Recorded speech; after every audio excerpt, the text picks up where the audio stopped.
Hi friends, எல்லோரும் எப்படி இருக்கீங்க? நல்லா இருக்கீங்களா? இன்றைக்கி என்ன வீடியோவில் பார்க்க போகிறோன்னா சோம்பேறி சிக்கன். ஏன் இதை சோம்பேறி சிக்கன் சொல்கிறேன்னா, சிக்கன் செய்ய ரொம்ப அலுப்பாக இருக்கும். வெங்காயத்தை வதக்கி தக்காளியை வதக்கி இது பண்ணுறதுக்கு இது ரொம்ப ஈஸியாக வந்து செஞ்சிடலாம். சிம்பிளாக ஈஸியாக முடிஞ்சிடும்.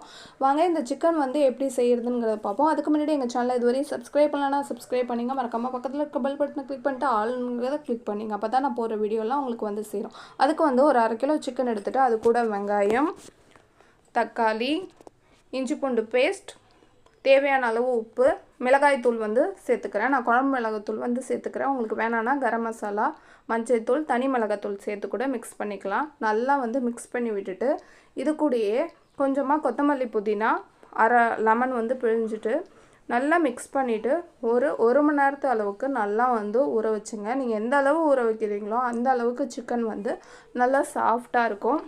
நல்லா ஊற வச்சுட்டு அடுத்தது அடுப்பில் வந்து வானலில் போட்டுட்டு நம்ம மிக்ஸ் பண்ணி வச்சுருக்க சிக்கனை வந்து சேர்த்துக்கலாம். 1 மணி நேரம் சென்று சொல்கிறேன், உடனே இது பண்ணிடாதீங்க. நல்லா வந்து மிக்ஸ் பண்ணி விட்டுட்டு ஒரு மூடியை போட்டு மூடி வச்சிடலாம். ஒரு 5 நிமிஷம் ஆயிட்டுனா நல்லா வந்து கொதி வரும். சிக்கனில் எதுவும் தண்ணி சேர்க்க வேணாம். ஏன்னா சிக்கன் வேகும் போதே தண்ணி விடணுங்கிறதால சிக்கனில் வந்து தண்ணி சேர்க்க தேவையில்லை. இப்போ ஒரு 5 நிமிஷம் ஆகிட்டு பாருங்கள். சிக்கனில் வந்து லைட்டாகவே தண்ணி விட்டுருக்கு பாருங்கள். இதுலேயே வந்து சிக்கன் வெந்துடும். உங்களுக்கு வேணும்னா பட்டர் இல்லை 1 ஸ்பூன் வந்து எண்ணெய் வந்து சேர்த்துங்க. சூப்பராக வந்து சிக்கன் வந்து ரெடி ஆகிட்டு பாருங்கள். Thank you, bye friends, thanks for வாட்சிங்.